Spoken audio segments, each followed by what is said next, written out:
Hey everybody, I'm an alcoholic. My name's John Bellamy. Or Johnny Bellamy, whatever you want to call me. Waylon asked me at dinner, am I John or Johnny? And I said, my friends call me Johnny. When people call me John, I start looking around and thinking, what did I do wrong this time? But all right, I've been here before, and I certainly appreciate y'all letting me come back. It's always a blessing to be asked to do anything in Alcoholics Anonymous. I've already told you the most important thing I know about myself is I'm an alcoholic. Before I got here, I didn't really know the definition of an alcoholic. I thought it was somebody that lived under a bridge, somebody that didn't have this, didn't have that, somebody that you laughed at when they walked down the street, and didn't think I was any of those things. When I got here, I was still married, almost ready to lose my wife, still employed, but almost ready to lose my job. Still had a driver's license, but I really didn't have a driver's license because I thought I had one, but when I went to re-up my driver's license after I came to Alcoholics Anonymous, I found out they had been revoked for 4 years, and I didn't even know it. Tells you a little bit about me and how smart I am. I did get them back. All I had to do was go pay a fine. But I didn't even remember that I owed a fine. I have a home group, and that's in High Point, North Carolina, at the Emerywood group. Meet at Emerywood Baptist Church Tuesday night, Friday night, Saturday night, all 8 o'clock meetings, all 8 open meetings, all literature meetings. I have a book study, big book study on Tuesday, 12 and 12 on Friday, and we do a discussion from the topic out of Asbill's season on Saturday.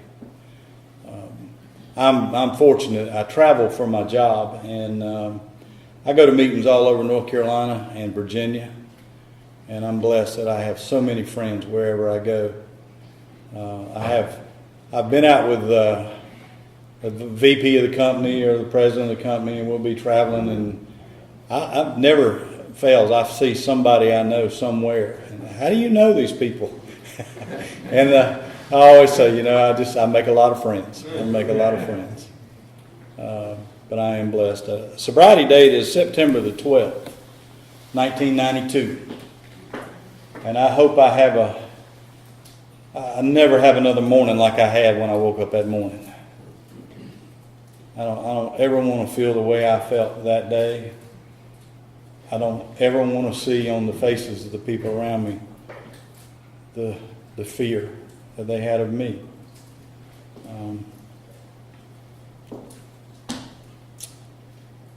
I came in this program not knowing what to expect. I came in this program because I was given 3 options. I had done some things that affected my first wife, who I was with at the time, and she had to go to the hospital, to the doctor, because of what I did. And when she came home, she said, "You got 3 options." The doctor said, "Give you 3 options." He must have known a little bit about alcoholism, but he said, "You can get the hell out of the house," I was familiar with that one. "You can go to treatment." I had no clue what treatment was. "Or you can go to AA." And I had been 12-stepped by a guy that I drank with the very first time I ever drank. 5 years. Actually, it was 4 years, 2 years prior to me coming to Alcoholics Anonymous. He 12-stepped me. And I hadn't seen him at that time in over 5 years. And I didn't know he was sober. And I thought when he 12-stepped me, he was staying at my house for the weekend. And I thought, man, this guy's crazy. He wouldn't go drink with me. He wouldn't even entertain the thought of reliving those old things we used to do together. I remember I got up to go to the bathroom at like 5 o'clock in the morning and happened to peep in the room he was staying in, and he was kneeling by the bed praying. I'll never forget that sight, because my thought was, this guy's a kook now. He's got religion. But when I needed to come in here And after I'd been here for a few weeks, you folks had pointed out in the big book a few things to me. Told me I had to get one to start with, and then pointed out a few things to me. I remember calling this guy. He was living in Texas. And I said, Bubba, I'm in AA now. He said, it's about time. He said, you've been calling me for 2 years in the middle of the night, whining, crying. I don't remember calling him one time. So I'm a blackout drinker. I don't know what I do when I drink. I don't know what's going to happen when I drink. I don't know if I'm going to be happy, if I'm going to be sad, if I'm going to be mad, if I'm going to be in a fight, or if I'm going to be trying to love on you. I just don't know. It's not very safe when I drink, for me or anyone else around me. I grew up in High Point, and I grew up born to a 16-year-old mom, 18-year-old dad. They divorced when I was 3. Had a baby sister. My baby sister and I, we were awarded custody to my dad, and we moved in with my grandparents. And I lived with my grandparents a little over 6 years. And during that 6-year period of my life, I learned everything I need to know about life. They taught me right from wrong. They taught me who God was. They taught me how to pray. They taught me what family was. They treated me like I was theirs.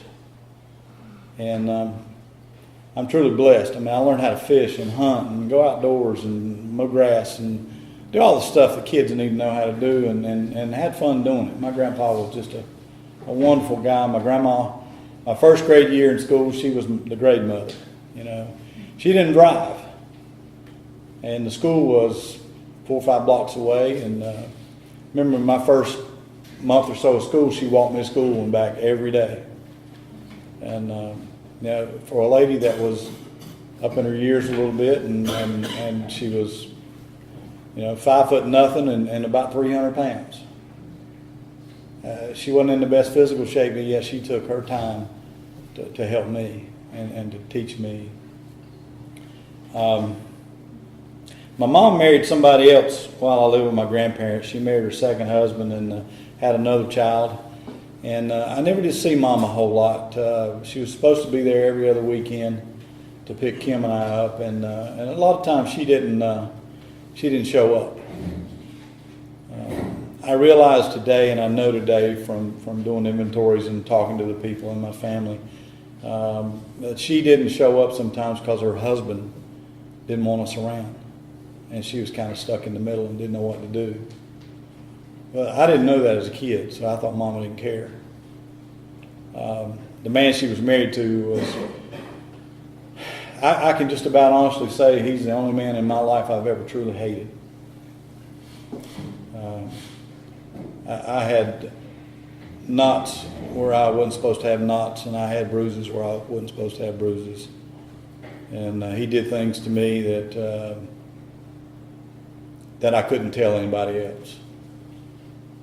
And I hid that forever till I came to AA. I never told anybody that.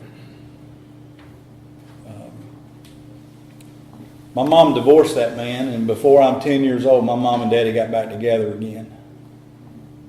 My dad was engaged to someone else who was killed in an auto accident. Somehow it led my mom and daddy back together. They dated, they got married the second time. And all 3 of us were going to live in the same house for the first time. I was excited about that. And, I had never seen alcohol. I'd never been around it. My grandparents didn't drink. They didn't allow it in their house.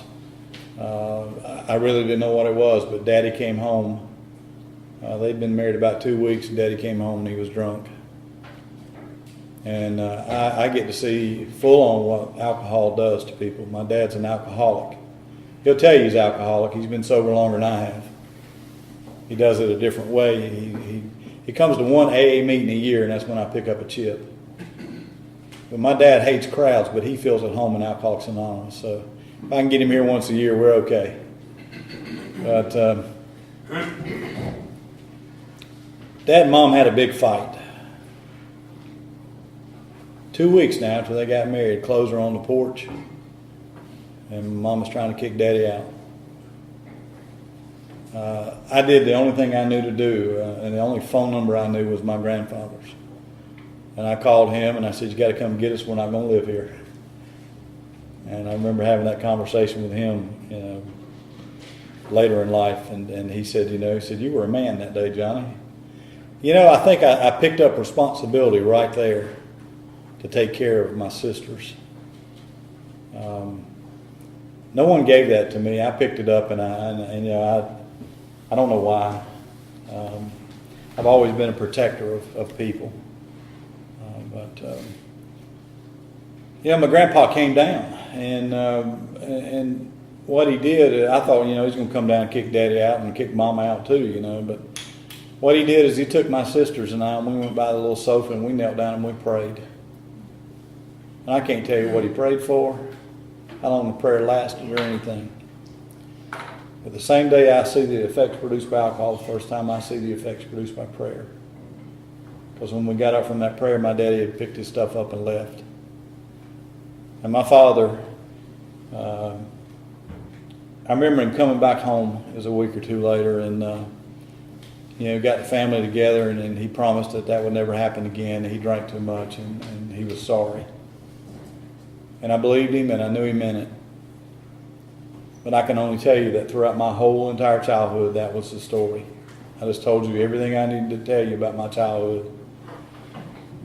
Except at about 12, 13 years old, I started, I was active in golf. And the local golf course, I got to know the pros, and they didn't care if I came down there early in the morning before they opened and just take off and walk and play golf. And there were a lot of days I'd go out and walk 72 holes. But I became a golf course rat. It was a good place to go escape. I wasn't around Mom and Dad. At the same time, I'm starting to play golf just about every day. My uncle gives me a little Saturday job in his restaurant. And so I had my own little $12 a week in my pocket. They never charged me to play golf, and typically an old guy at the golf course would throw me some golf balls. I started taking care of myself. Every time Mom and Dad would fight, every time there was a drunk in the house, my sisters would come running to me. And later in my teenage years, I started to stand up to my daddy. And, that was never pretty. That got ugly at times. And my dad is a blackout drinker just like I am. And there were times me and my dad were into it and he didn't remember it the next day. And I never could understand that as a kid. Like that evening we were fighting, and then the next morning everything's okay, and he acts like nothing ever happened. And that used to just baffle me. My senior year in high school, I was captain of the golf team.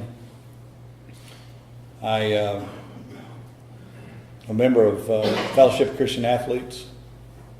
I was going to church with my grandparents still. My mom and dad didn't go to church, but I had my driver's license. I'd had them for a couple of years, and I could drive up and pick my grandparents up and took them to church. Was a member of Young Life, which is a Christian group that met in people's homes, and it was good.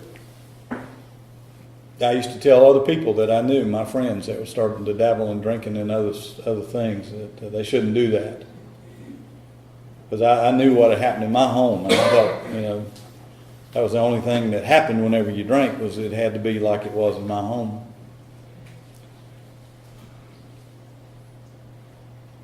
Senior year in high school, beginning of golf season, new kids moving into town, going to play on our golf team.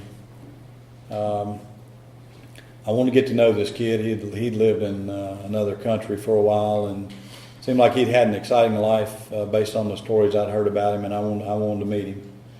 So one Friday night, it was Bubba, Blue, the new guy Tim, and myself were going to get together on a Friday night and hang out. And the first question that Tim asked us all was, "Do you drink?" And what came out of my mouth was yes. I wanted to fit in. I wanted to be a part of. See, what happened in my home most of the time was I hid it. I didn't let people come to my house because I never knew if Daddy was going to be the sober daddy or the drunk daddy. So I didn't bring my friends to my house. The only drink I'd ever had before that in my life was my dad drank Canadian Mist, and he hid it under the sink.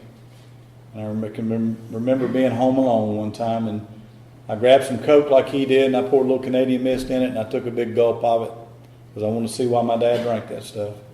And I remember spitting it out, saying that's the nastiest stuff I ever tried in my life. And you know, I never drank Canadian Mist unless you gave it to me.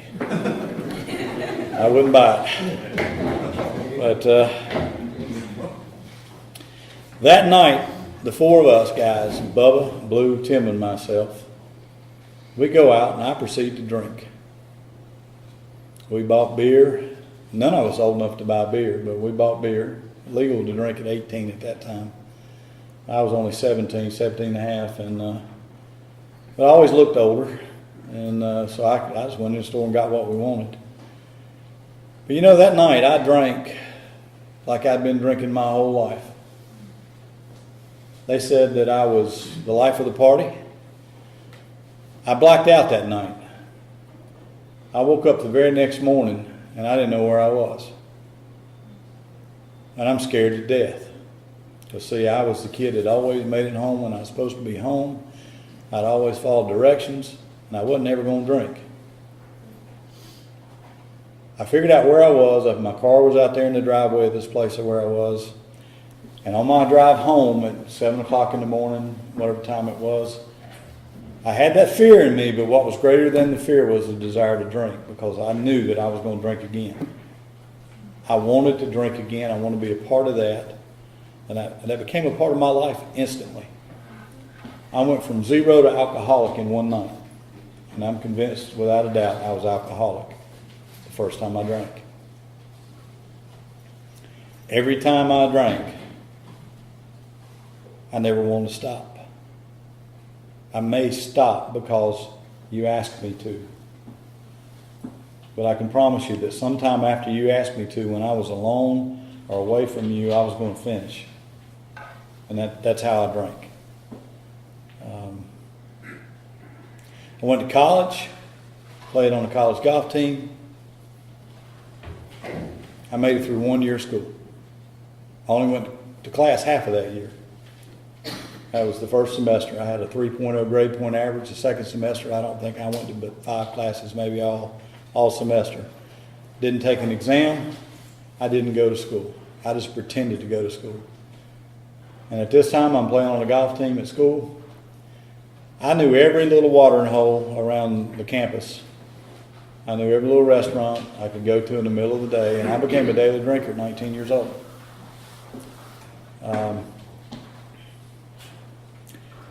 When your grade point average goes from 3.0 to 0.0 in a semester, they don't want you back.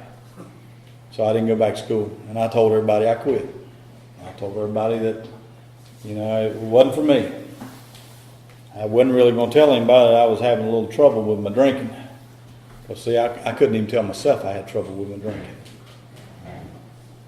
I went to work for that uncle with that restaurant. I went to work full-time for him, and we were open Monday to Saturday, and I'd go to work early in the morning and stay till the middle of the afternoon. We closed at 1:30, and by 2:30 I'm out of there, and I'm playing golf every day of the week, and I'm drinking every day of the week, and there's lots of times that I didn't even make it home before I had to be at work. And I'd go piling in this restaurant, and I'm sure I smell like, a distillery. And that uncle would look at me and he'd say, "You don't feel good today, do you?" And I said, "No, sir." "Won't you go on home?" And I'd go home and I'd sleep during the day. I'd get up in the afternoon, I'd shower, I'd go play golf, and I'd start drinking again. I wouldn't work, but he paid me anyway. I never had consequences during that period of time in my life. I did the typical things that a lot of people that drink and drive do. I ran through a telephone pole one night. And so swore I'd never drink and drive again. I didn't get in trouble. I don't know how that worked. I got out of there before the cops got there. Swear I'd never do it again. About a year later, I hit a house with a car. I took a left about 300 feet too early and went up a driveway instead of the road I lived on. And I came to about a second before I hit that house. And the next thing I remember is hurting, because I put my head through the windshield, and my knees into the dash, my steering wheel was in my ribs, and I didn't get in trouble. One neighbor knew who I was. It was in my own neighborhood. I didn't really hurt the house that much. They went and woke my daddy up about 4 o'clock in the morning. He came over and found the car would roll backwards. So he drove it home in reverse. Parked it behind another car, and by the time the police got there, I was out of the way. My neighbors realized, after they came to, after I woke them up, who I was, and they didn't want to get me in trouble, so they told a big lie to the police. I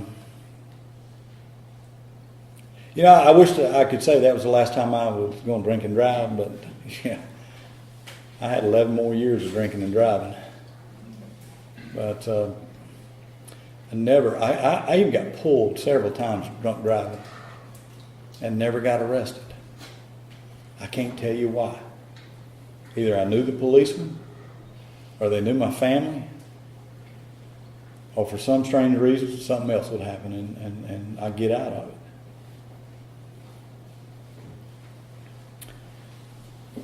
After a couple of years of restaurant business, I decided I wanted to change careers. I was playing golf 7 days a week. I was playing golf pretty competitively. I'd won a few tournaments, and most of the time I'd finish in the top tier wherever I was playing.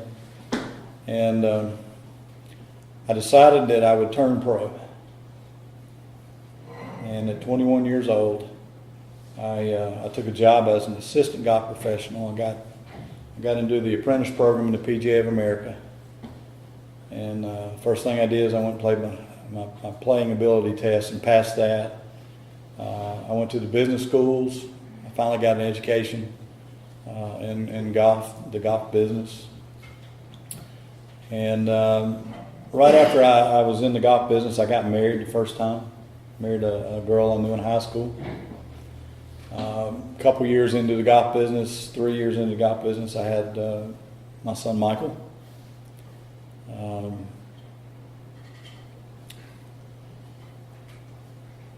I thought I was doing the right things during this period of time in my life. I was working at a career. I was asked not to drink at times, and rather than get mad when starting, sometimes I wouldn't start at all. But I was an angry person, angry person. And I came home one evening on a Friday night, and my son was, I think he's about 3 years old. My wife looked at me and she said, "We're leaving." And I said, "Where are you going?" I thought they might be taking a vacation without me, She told me we're leaving, and I just went in. I was drunk. I went and laid down. And when I got up the next morning to go back to work, I'm getting ready to leave, and I said, "I'll see y'all later." And she said, "We're leaving today." And I said, "Where are you going?" She said, "We're leaving." I said, "You're not going to leave me." I said, I'm working every day. I bring home a paycheck. I'm a provider. I'm a great father. I'm all this. I'm all that. I was lying to myself. I got in the car. My drive to work was 40 minutes. And about 20 minutes down the road, it hit me. She was telling the truth. And I turned that car around, and 20 minutes back, and sure enough, the truck was there, and it was already loaded. She had a crowd of people waiting for me to pull out and go to work that morning. She left me with a black and white TV that was about the size of this podium and weighed about as much as Banks. And Thanks a lot. it weighed 200 pounds, Banks. And I had a corduroy armchair with an ottoman. I had to steal a card table from the pro shop that looked like a stop sign. It was octagon shaped. And I had a box spring and mattress on the floor in the bedroom, and that's all I had. And I lived that way for 9 months. And for 9 months, I blamed her for everything. I cussed her up and down every day. I'd call her up in blackouts during the night and cuss her out. I was drinking at work now. I'm drinking at home. I'm tired of the way I'm living. And I finally asked her, I said, what's it going to take to get back together? And she said, you got to stop being a golf pro. I was about to drink myself out of the golf business anyway. In September of 1987, I was awarded membership in the PGA of America. I went before the board, went for my oral interview, and I got that letter in the mail that invited me to be a member of the PGA of America. I was so proud of that. In December of 1987, I left the golf business. I was eat up with fear. I was eat up with the fear of failure, the fear of success, and the fear of not having my wife, the fear of being alone, the fear of being looked at poorly. I had all kinds of fears. I took a job in the metals business in December of 1987, and I'm still in the metals business, and that's been 30 and a half years now. I got her back. We were only together for a short period of time. I can't remember if it was a year or 2 years, but I think it was about a year. And then we separated a second time. And this time I left. And I stayed gone for 2.5 years. And during that 2.5 year period, I lived 11 different places. I never had my own place. I had to live with somebody else because I couldn't take care of myself. I spent that 2.5 years trying to get her back. But at the same time I'm trying to get her back, I've got a girlfriend that I don't want to get rid of. And, you know, I got caught in the middle of a lot of things. And I just buried myself most of the time in my own mess. And for some strange reason, the girlfriend got rid of me. I couldn't understand that one, but she did. And I convinced my wife to get back together with me. This was sometime in early 1991, maybe. I got a promotion at work. See, I'd been working inside sales for a long time. And they gave me a territory, and they gave me an expense account and a car allowance, and they told me to go out and sell. And opportunity to make a lot more money, which made her happy. You know, she and I just weren't meant to be together, I believe. But, you know, we tried to make it work. I got this promotion, I got this territory, and I go out and I'm going to be the best salesman my company got.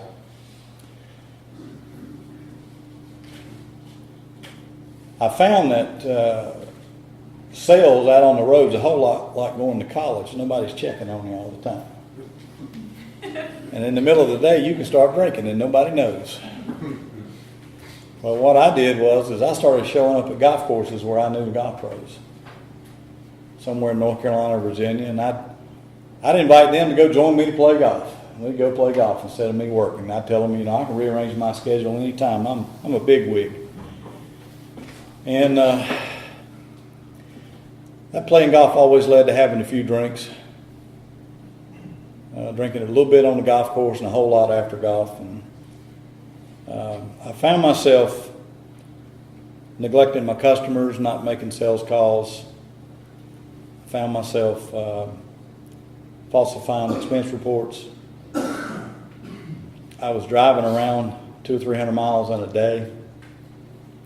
I'd go past the accounts that I wanted to call on, and I would just drive by them and turn around and come back and drive by them again, and I was so eat up with fear I could not go see a customer. It got to the point where I didn't even want to play golf anymore.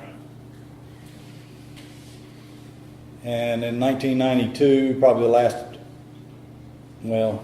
second and third quarter of 92, I don't know that I made a sales call. I was still pretending to work. I was still just lying through my teeth to everybody. It got to the point where I would wear a suit and tie most days, and I would hang them up in the hotel where I was staying, and I would sit in my underwear and just drink all by myself. I didn't go out to bars anymore. I didn't want to go anywhere. I just sat by myself and drank. And all I could think about was woe is me and how bad my life is, and my wife treats me bad and the job stinks, and it's everybody's fault, and my mom and daddy raised me bad, and my grandparents, they're the only ones that ever loved me. And I had it all in my head. I was pitiful. That pitiful, incomprehensible demoralization that it talks about in the big book, I was there. The only time we ever had anybody at my house or anything to do with anybody was if we had a party at my house. And I had joined the Episcopal Church because I had heard the Episcopals it was legal to drink. They use real wine at communion, and sometimes they serve wine in the parish hall, and the members of the church had seen them out drinking, so it was all right, wasn't it? And we'd have some of those Episcopals over once in a while and feed them and booze them up a little bit, and we'd have a little party, and that's the only time people would be around me. I was obnoxious. When I was drunk, I was mean, and I would say things to people I didn't want to say and didn't mean, but I did it. The last time I drank was one of those nights when we had one of those parties, and we had all these Episcopals over at the house, several couples, and my wife's boss was in town from Mississippi, and some of her co-workers. She worked for a furniture company out of Mississippi. And they all congregated at my house, and I'm gonna feed them. I got my turkeys frying. I got chicken on the big smoker. I got steaks on the grill. I'm hooked them up. But see, I started drinking at 10 o'clock that morning. When I got out of bed, I went out to clean my grill, and I had the biggest fire you've ever seen at 10 o'clock in the morning for an 8 o'clock at night party. But when I had the big fires, nobody came around me. And it was smoky. I could sit there and drink by myself, and nobody was asking me what was going on. I'd been out drinking all day that day, and when those people got to my house that night, the first thing I did was I grabbed the first couple that came down, and I invited the lady to go swimming with me. We had a pool, a condominium pool behind us, and she said, "I don't have a bathing suit." And I said, "I don't either." We don't need them, Her husband came down and got her out of the water, dried her off, and I don't know why, and I say this a lot every time I speak, they stayed. I think he was hungry. But that whole night I continued to drink. Now, sometime during the night, I got into a strip poker game with somebody else's wife at my kitchen table. And I can't tell you who won the game or what happened. Thought we were the only people in the room. The room was full of people. And I know that because they talked to me later. Told me things about myself I didn't think they knew. But somewhere after that game, I wound up arm in arm with that lady I was playing cards with, walking back down to that pool. And I know what my motives were, and they weren't right. And my wife knew that too. And she put a stop to it. And everybody left my house. And I got angry. And I told you, when I drink, I don't know if I'm going to be loving on you or fighting on you. And that particular night, I lost control of myself. And I hurt her. And I hurt her neighbor. And I had a bunch of beautiful antique furniture in the bottom floor of my house, and I broke every bit of it. All this wooden furniture, I just broke it. I took that 8-year-old son, and I grabbed him and I put him over my shoulder, and I walked him down the stairs, and I put him in the car, and I drove off. I don't know where I went, how long I was gone, I do know I had this when mobile phones first came out, I had a bag phone in the car. And I remember the phone ringing. I remember her begging me to bring Michael home. And she says, I continuously said every time she called, that'll never happen. You're never going to do this to me or him or us again. I'm never coming back. I can only tell you from what I know is that I made the last phone call that night, and I called her and asked her, could I bring Michael home? And I don't know where I was or what I'd been doing or how long I was gone. Of course she said yes, because she wanted her son home safe. And I'm convinced today that that power greater than myself intervened in my life at that moment and allowed me to get that child home without hurting him. I know I mentally hurt him. I had to. It had to affect him in some way. I woke up the next morning on the floor, and I had the crease in my face where I was laying on a piece of metal, and I looked like hell.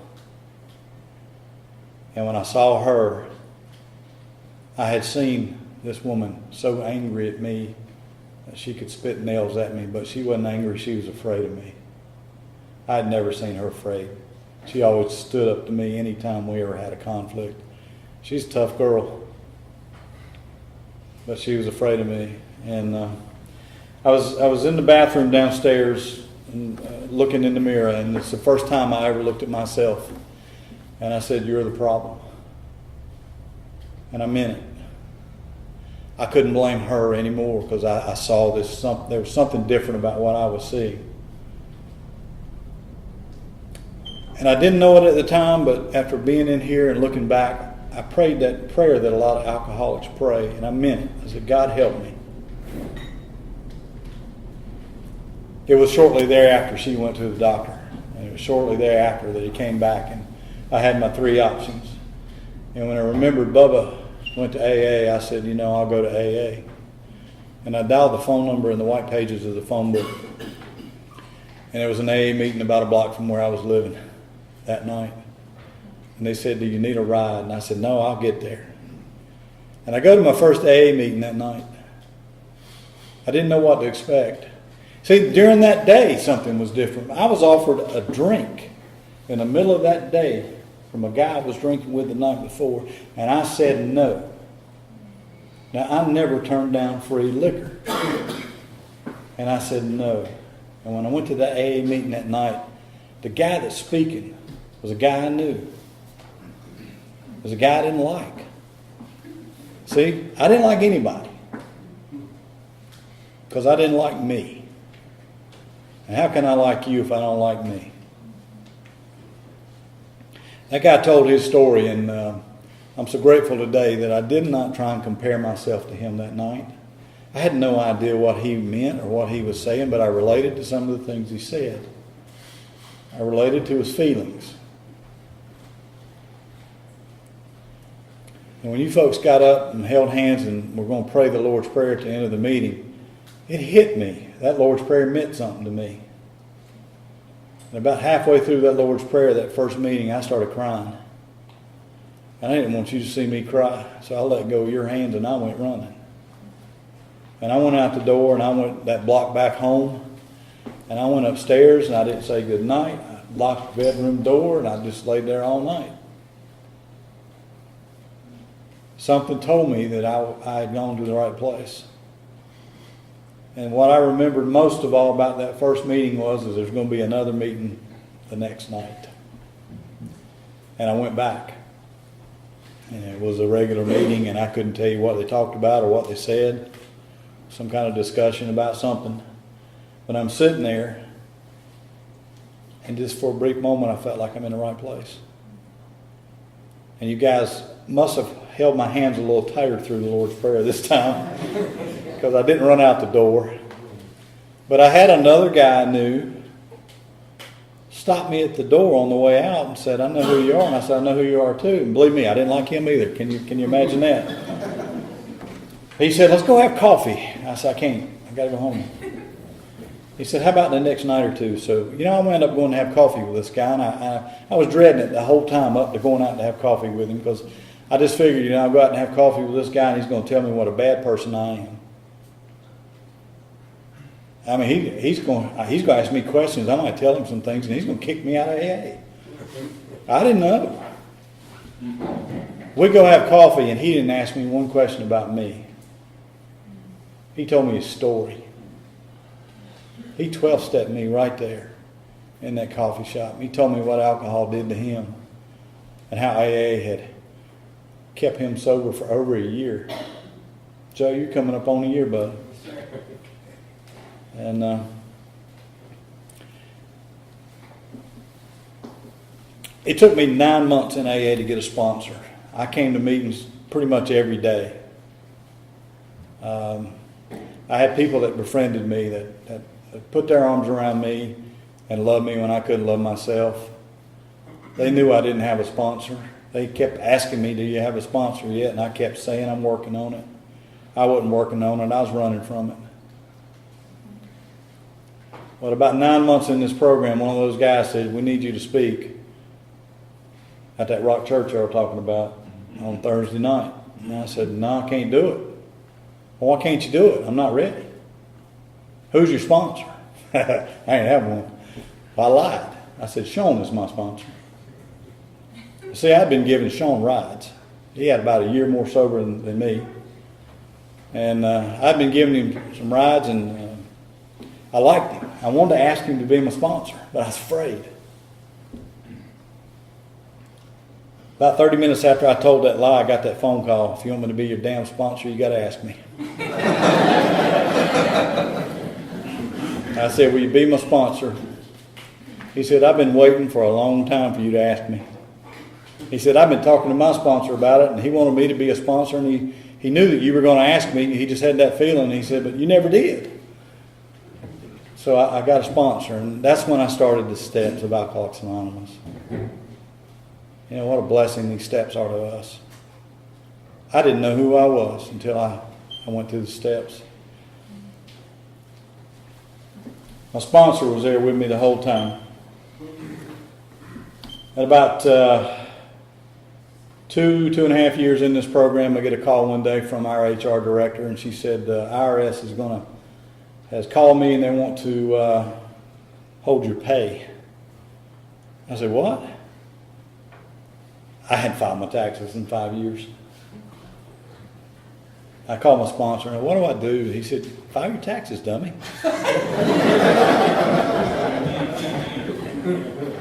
He gave me the name of a CPA and a phone number. He wasn't going to do it for me, but he gave me that part. He said, it's going to cost you some money. He said, but go do it. I filed my taxes, and the IRS owed me money. I told you how smart I am earlier. But that was the start of the healing of some of my making amends. My mother-in-law, she hated my guts. She hated me. My first father-in-law got sick. He was in the hospital in Raleigh. And I was commuting from my office in Greensboro to Raleigh every day. I'm calling my sponsor before I leave, and I'm calling him when I got there, let him know I was all right. And I wasn't going to as many meetings, and I kept saying, what do I do? And he said, you keep calling me and keep praying. You keep being there for the people that you care about. And that father-in-law finally died. And after his service, that mother-in-law that hated my guts came up to me and she said, I want you to know you're the rock I leaned on through all this. She said, you were there every day. I didn't do that. Alcoholics Anonymous did that.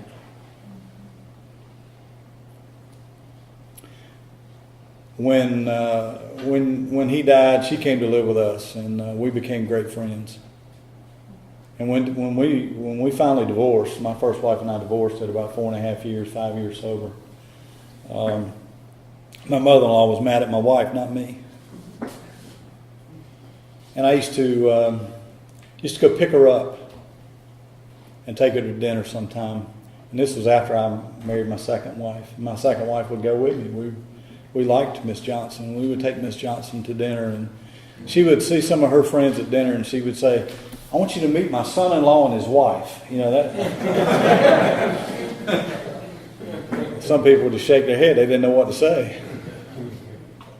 But when she died, my first wife and I we set a lot of things straight. And, she put my name in the newspaper with the family and my wife's name, my current wife's name. And when she was on her deathbed, they called me and said, come up. And I was there with her. That's a gift. My grandfather, the one I lived with as a kid, died when I was in my early 20s.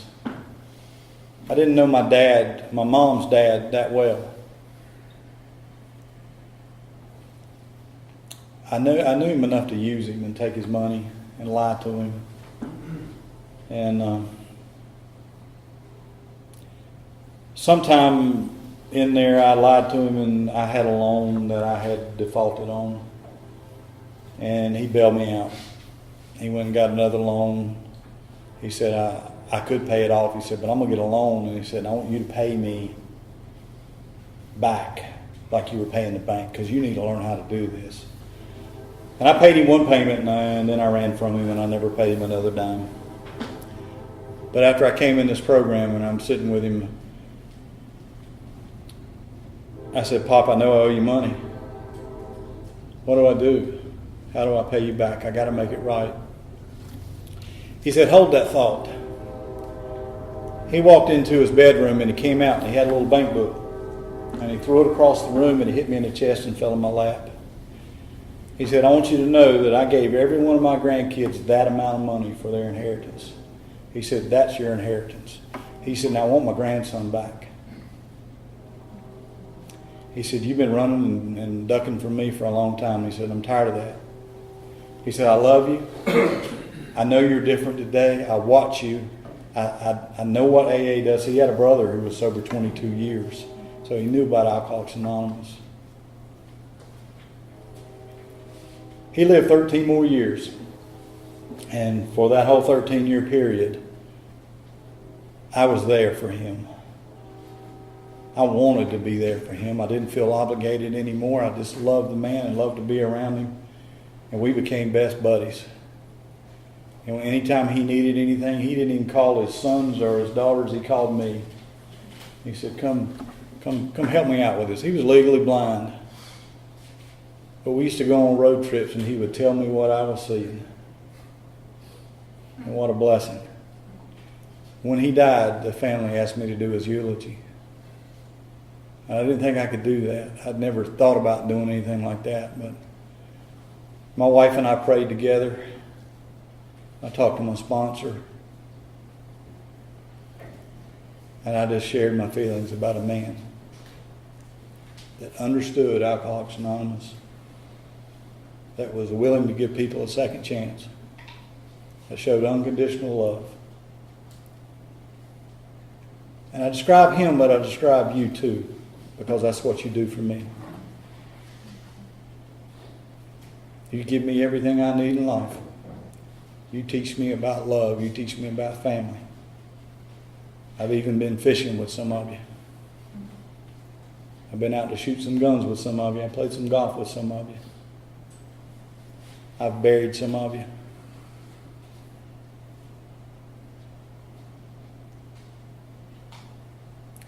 What a blessing this program is. My second wife and I have been married 19 and a half years now. And she's never seen me drink. My first wife and I used to have a fight every day. My second wife and I have never had a fight in 19 and a half years. We disagree on things. Believe me, we don't see eye to eye on everything. But we talk about it. This program taught me that.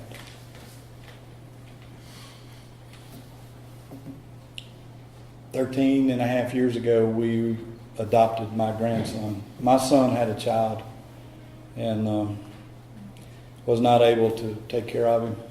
Neither was his mother. And the only thing I knew to do was take custody of the child, and eventually I wound up adopting him. And so I went from grandpa to dad. And he's 14 and a half, and he's been with me over 13 years. And the kicker is my ex-wife is my son's grandmother now.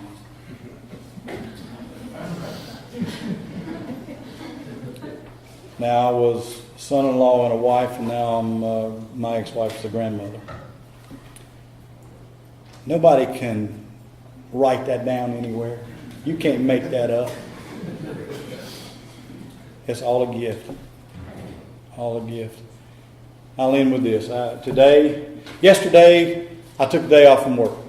Tuesday was a terrible day. I was angry at the world. I'm mad at work. I don't want to talk to anybody. You know, I get 4 weeks vacation. I still had 3.5 weeks vacation left. And I said, I'm going to take 2 days off. I took yesterday off, and my wife and I went up in the Blue Ridge Parkway. We rode around all day. Sunroof back, windows down, ate lunch, had a great day. My kid's been at camp all week. He's been at basketball camp. He's a really good basketball player. So Sunday he went to camp. He was there yesterday, so she and I had a free day. Today was his last day at camp, and we go over to see the awards and all the stuff, and he got All-Star, and I was really proud of that. But I dropped him off at home after we picked him up. I dropped the two of them off at home before I came down here. And, I walked out of the door, and I just felt like the anger I had 2 days ago was gone. It's gone. In the book it says we got to pause when agitated. And we got to ask for guidance. And that's what I did 2 days ago. Thank y'all for letting me be here.